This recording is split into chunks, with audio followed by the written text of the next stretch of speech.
This is Linda Belcher, and you're listening to Everything Fab Four on Salon.com.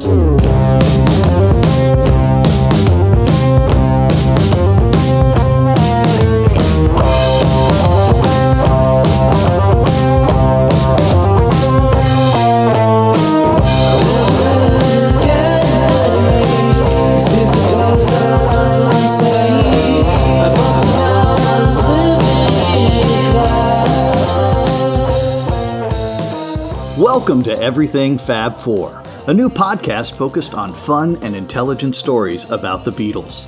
I'm your host, Ken Womack, music culture columnist for Salon.com and a Beatles scholar and historian. No other band, or popular phenomenon for that matter, has enjoyed the global impact of the Beatles. They are part of our human fabric. They created an enduring music that brings people together, and just about everyone has their own Beatles story to tell. Some that are surprisingly deep and unexpected.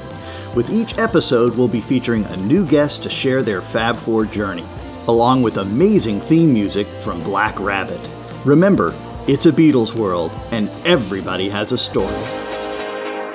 The Beatles were like, that's what I grew up with. I mean, literally, as a child, I do remember like being at friends' houses and dancing and doing the twist with my mom with Twist and Shout and Can't Buy Me Love. And it was a really happy part of my childhood. And the Beatles had this innocence that I still had.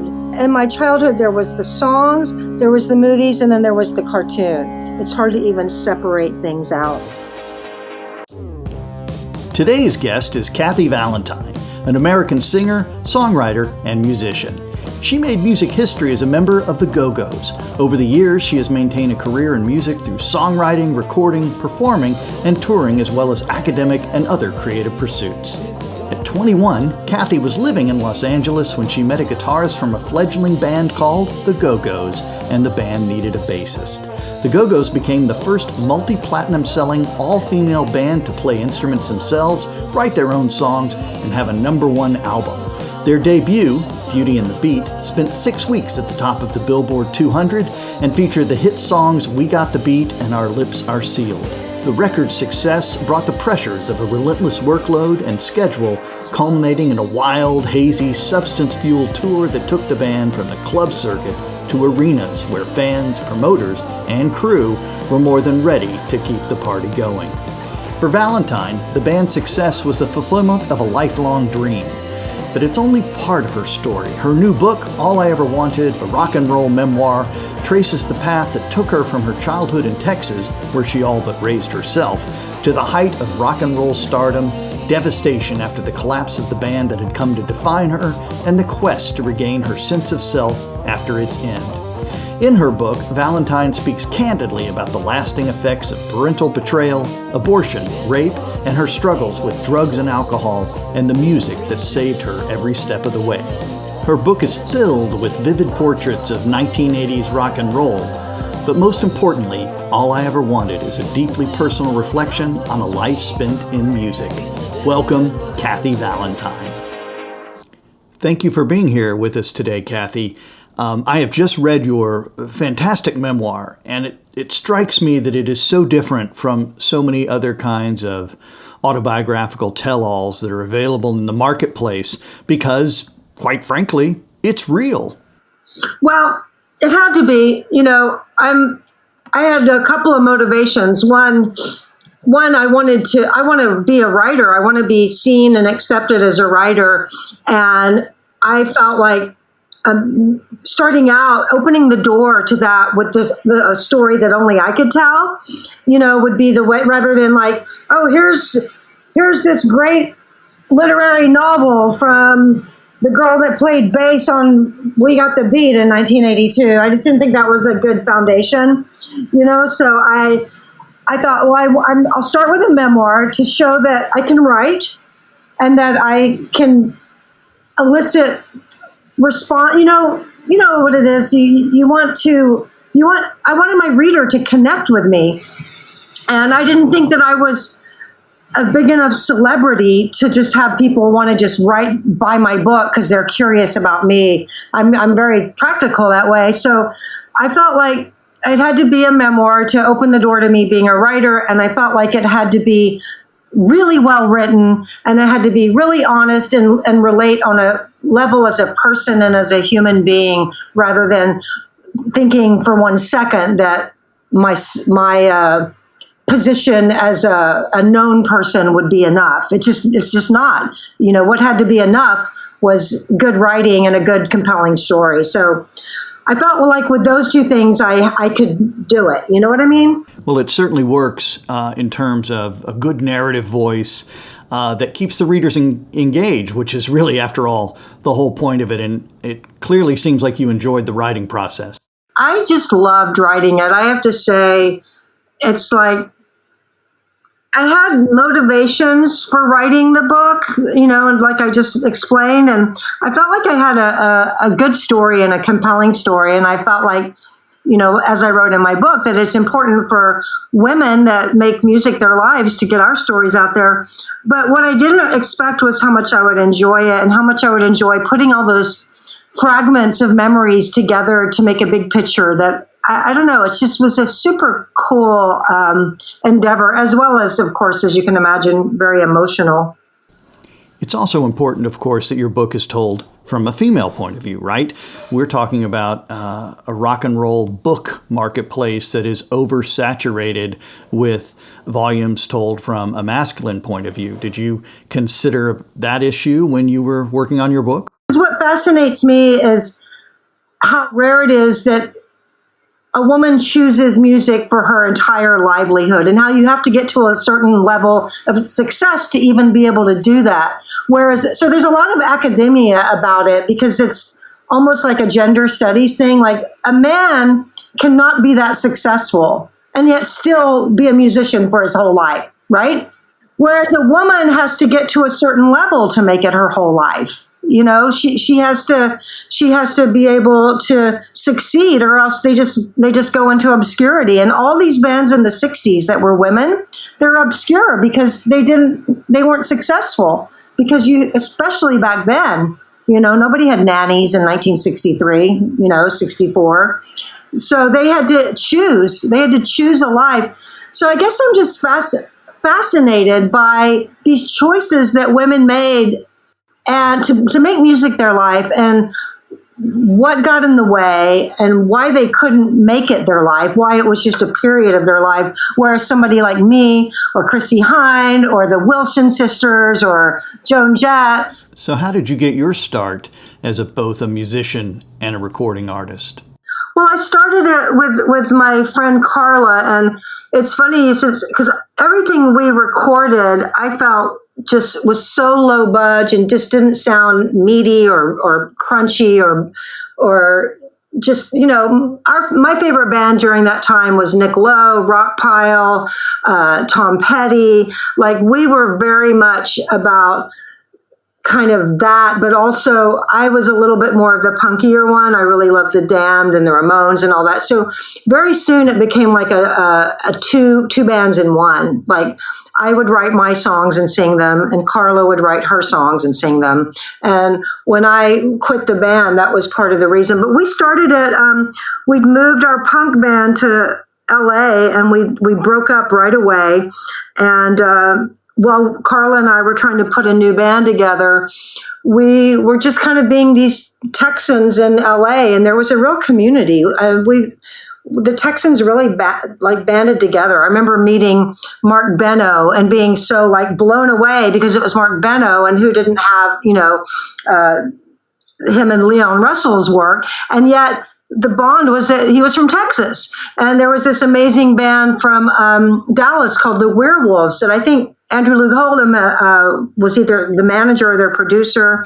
And they were super cool. They're a band that should have happened that never did. And there was just this Texas bond. So when we finally got our band together, we were so into that Texas identity that we called it the Textones. And yet that was kind of the only thing about our identity that had any kind of a thorough line, because otherwise our influences were very different, our approaches, our singing. But it was a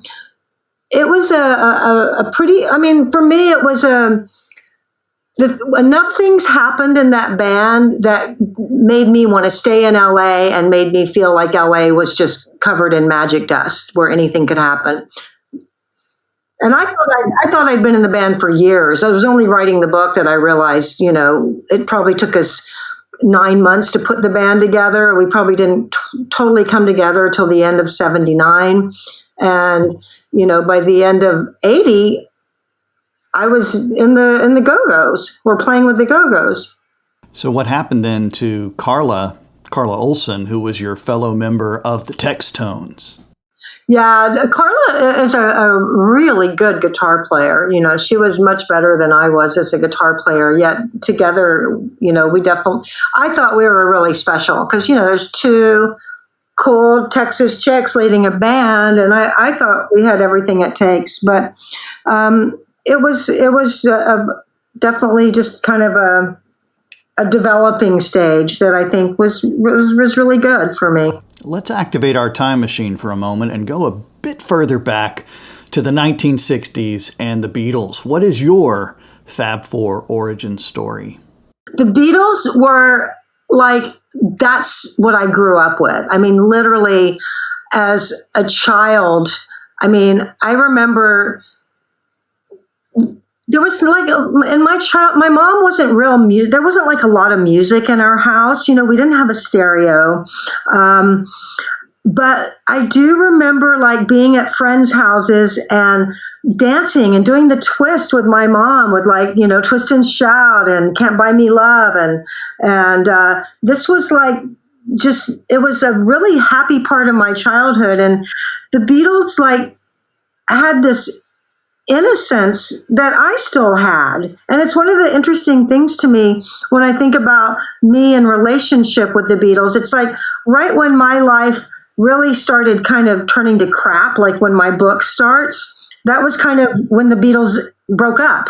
I think Let It Be, I was 11 when that came out. And that's when my life really started turning bad.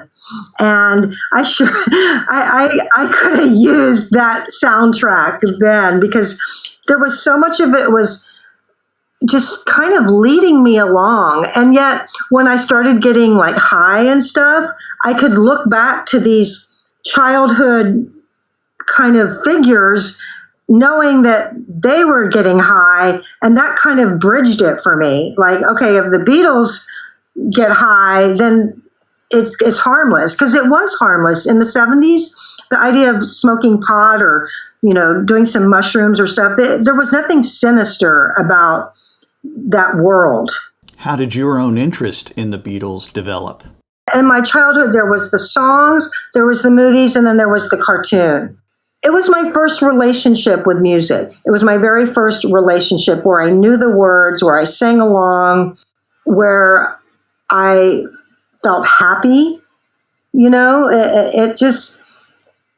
was part of, there's no way I could, it's so indelibly interwoven into my childhood and growing up that it's hard to even separate things out of it, if you know what I mean.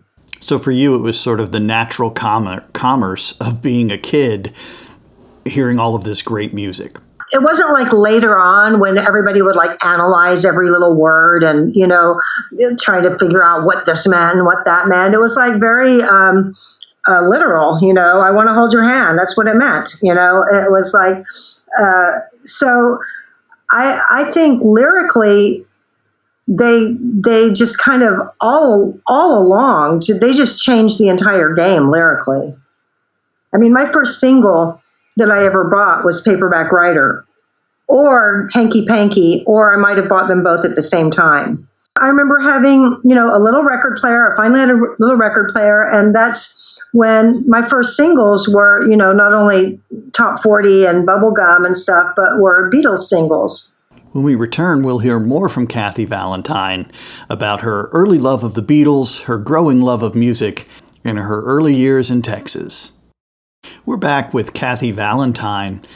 Kathy, one of the most interesting aspects of your story, most dramatic, is you growing up in Texas, in Austin, while your mother attended the University of Texas. Tell us more about that life.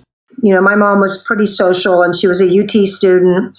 So we were always hanging out with, there was no other kids, but my mom would just take me everywhere. My book starts when I'm like 11, when everything turned to crap. But before that, my mom took me everywhere, and it was a real academic crowd, and there was a lot of Beatles. So during this period when you're spending so much time with your mother's much older peer group in the academic world, did you develop a favorite Beatles album that you would listen to that you came to enjoy? I didn't start buying albums until I got my first stereo, and I didn't have a brother or a sister, nobody to turn me on to things. But when I would go to Lubbock and stay with my dad wasn't in my life, but my mom, because she worked full time and stuff, she would, in the summertime when I wasn't in school, she would kind of ship me out to Lubbock, where I had tons of cousins, and they all had all the albums. And that's where I discovered Rubber Soul and Revolver. And I think I didn't start buying albums until it got a little bit later on, maybe like age 10, 11. I think the White Album was the first Beatles album I bought. What a fantastic place to start with all that complex music and just a rich text. It was, and it was, it seems weird, I don't know if you've ever noticed this, but like when you're thinking back at like what you loved when you were a child, and as an adult you think, no way, I couldn't have been hip to that, I couldn't have been into that. But if you're a parent, you see that absolutely you can be. My daughter from the tiniest age had a really strong sense of what she liked and what she responded to, and seeing that as a parent made me be a little bit more respectful and honor what I thought to be. I don't know if I'm articulating it very well, but I guess as an adult, you think, there's no way like a 9-year-old could have loved the White Album, or a 10-year-old. But having been a parent, I know absolutely there's a way a 9 or a 10-year-old. Music is profoundly effective on, even as little children in a myriad of ways, So, yeah, what I remember about the White Album was that, number one, it fit exactly what I was like as a kid. And it was accessible, it was playful, and yet it felt mysterious, and it was intriguing. So it was kind of like as my awareness of the world was growing, where you start thinking about things dying and these big profound things that aren't quite as prevalent in your consciousness when you're more just kind of playing around outside and stuff. So the White Album really mirrored that for me. It felt important, and it felt ominous, and it felt playful and mysterious and intriguing, and it kind of captured the world as I saw it. And it made me feel like I was a part of that. I liked something that adults liked, even though adults liked the earlier stuff. I felt like I was getting it in the same way. This really speaks to a quality that one can pick up from your memoir about the nature of growing up in a kind of adult world where you're almost the only kid. We lived around UT campus. There weren't kids. It wasn't until if I would go to school, I would have some friends, but I was always embarrassed to bring anyone to my house because we didn't live close to the school, and we didn't live in a house like other people live. So I had a very isolated childhood, and that's another reason music was important to me, but also feeling accepted by adults did mean a lot to me. That was where I got kind of my validation. Tell us some more about your mom and the kind of effect she had on you growing up. Well, my mom's English. So she's always been very proud of her English roots. I don't know why she's stayed in Texas. For 60-something years now, she's been complaining about Texas, but I even said, let's go live in England.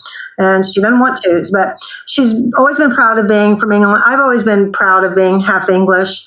And I think the Beatles played into that too. It was like there was this pride from her end that this phenomena, this like biggest thing in the entire world came from her home country. And she's still going strong today, right?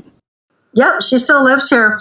And it's funny, like we were, just to touch back on what we were talking about before, it's like when you think, I mean, it's part of the story of the Beatles or the Stones. Like, you know what Motown was, and you know what Buddy Holly was, or Muddy Waters, or Carl Perkins. You know what these influences meant to these bands. Yet when you think of a female artist, you don't really think of that. And that's another thing, like going back to what we were talking about earlier, that's a big part of women's stories that I want to tell. Like, what was, like, that's what I tried to do in my book. Like, this is what music was to me. This is why it affected me. And it's hard. It's really, my hat's off to anyone that can write about music, because it is really hard to write about music or to even articulate what it is.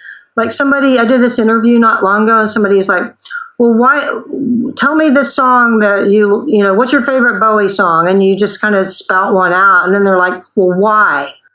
Well, what about it do you like? And you're just like, oh, for God's sake, you know, it's so difficult to articulate it, and it's even harder to write about it. So my hat's off to you, especially.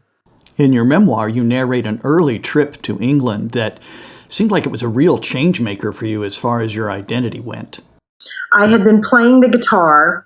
I had learned guitar, I had a little acoustic guitar, and was learning, you know, the basic folky songs that you might learn. Wildwood Flower, This Land Is Your Land, Blowing in the Wind. And I was this little rock and roller learning these songs that I never made the jump of connecting the dots from, I like rock and roll, pardon the pun, I love rock and roll, to I'm playing a guitar. I just didn't fill in that gap. And we happened to be in England for Christmas. My mom, she was such a, I'll say flake, or very living in the moment. She would just like work a job, take out her little meager retirement, and take us to England for a few months. So as a result, she has no retirement money, but that's another story. But we had lots of trips to England. So that was a crucial one, though, because I'm 13. I'm playing the guitar. I love rock and roll. I'm watching Top of the Pops. I look up on the TV, and there's Suzi Quatro. I've never seen a woman not only in a band, but leading a band, playing an instrument. She's not the lead singer. She's not, you know, I love Janis Joplin. I love all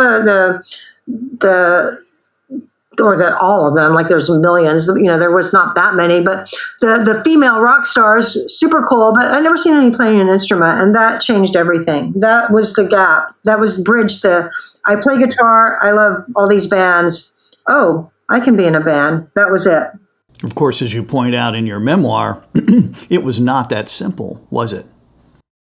Well, it's kind of sad. I thought about this a lot, because in England, there was a lot more teenage girls starting bands. And I know this because I went back there to play in a band when I was about 17. And in Austin, after seeing Suzi, I went home to Austin to start bands. And I had to basically coerce my friends. You're going to play drums. Because there was no teenage girls my age. And yet in England at the same time, when I went back a couple of years later, I met probably in one day, I met probably a dozen females my age, teenage girls in bands. And it's the visibility. Suzi Quatro wasn't a big star in America until Happy Days, you know?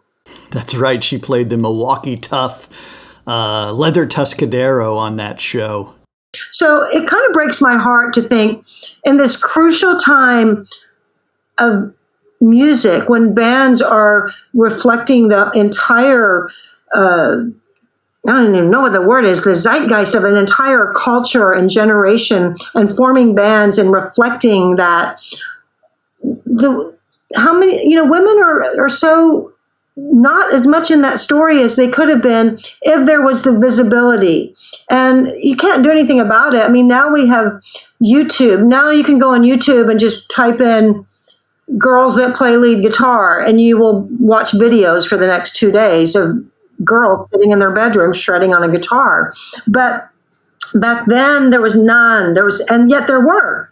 There was Goldie and the Gingerbreads. There was the Pleasure Seekers, the Debutantes, the what's that band they just did the documentary on, the Ace of Cups or whatever. There was all these bands in the 60s. And yet we didn't know about them. So what inspired you to head out west, to take the big leap and go to Los Angeles? Well, I wanted an adventure, to me, when you turn 18, that's when, and I hadn't chosen college. I had decided that music was going to be my life.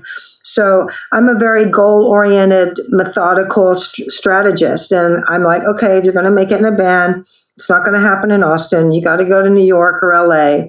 And that was why I went there, was to make it in a band. And that's when I met the Go-Go's. I mean, it was like, I came here to make it in a band. I figured out the Textones. I didn't think was going to be the band that I was going to make it in. Within a couple of months, I meet the Go-Go's. I learn all their songs. I play some gigs as a sub, and I'm like, I figured out right away. I'm like, this band is the one. This is the one that's going to make it. Looking back, though, you brought a lot to the table. Clearly, you made a big difference in the course of that band. They weren't finished or ready-made. Yeah, and I had been writing songs, and it was good for the Go-Go's to have another song. They had an amazing collection of tunes that Charlotte and Jane had written, but after the first album, that was the collection. So it was kind of like, okay, we got to generate stuff. I had another song I brought in was "Can't Stop the World," which closed out the first album. So yeah, I felt like, and it was important to me that I be a contributing member from the beginning. I didn't want to just be like dead weight. So what originally drew you to the bass? What was your inspiration? Was it, dare I say, Paul McCartney? You're from your Beatles origins? Well, I get asked that a lot, and it's funny because I never paid attention to the bass. I think a lot of people that are just casual listeners of music, even people that love music, I knew that it would sound bad without it, but I didn't really single it out and listen to what bass parts were until I became a bass player. So I think probably, even though I didn't pay that much attention to the bass, I paid more attention to the bass in the Beatles than I did any other music. But then when I started playing the bass, I started listening more and started becoming, singling that out. And also, as I just began working in the studio more and became more of an artist, for me, I started out, I just want to be in a band. I just want to be in a band. I just want to make it in a band. And then it became more about what that involves, and your awareness grows. It's like when you want to be a writer and you start reading with that writer's eye rather than just entertaining yourself. It's intriguing how you came to the bass, which wasn't your first rock instrument. What interested me is I went from guitar to bass, and I've always approached the bass very much as with a guitar's sensibility. I use a pick. I think about what makes the song the best. I think about where's their space, stay out of the way of the vocal, but put something interesting where there's room, otherwise stay out of the way. And I started realizing I would never, ever in a zillion years put myself in a league with Paul McCartney as a player, but I will say that there is a sensibility that is very similar and I think it comes from being a guitar player first. And now, of course, we can add writer to your dossier as part of your creative identity. I had a 23-city book tour. I was so excited to go out and be Kathy Valentine for the first time in my life. I really let being in a band kind of overshadow being me. And a lot of it was because it was safe, and I probably wasn't as confident as I've always pretended I am. And I felt like I had this cushion of a band around me. And for the first time when I wrote the book, I'm like, okay, I'm me now. It's like I never wanted to be a star or a front person, but with a book, you are the front person. With your memoir, you have established yourself as a bona fide front person indeed. Thank you so much for being here. We'll see you next time. Everything Fab Four is presented by Salon.com, the premier news, politics, innovation, and arts website. For more information, visit everythingfab4.com where you can learn more about our podcast and my latest Beatles-related book, Living the Beatles Legend, The Untold Story of Mal Evans. The Everything Fab Four theme song, Seize the Day, is provided courtesy of Black Rabbit, the high-octane Beatles cover band, an innovative psychedelic rock project from Rockaway Beach, Queens in New York City. Like what you heard today on Everything Fab Four? Be sure to subscribe, give us a rating, and recommend the show to your friends. Plus, you can follow us on Facebook and Twitter at EF4 Podcast. Distributed by Salon.com, Everything Fab Four is a Wonderwall production. Remember, it's a Beatles world, and everyone has a story.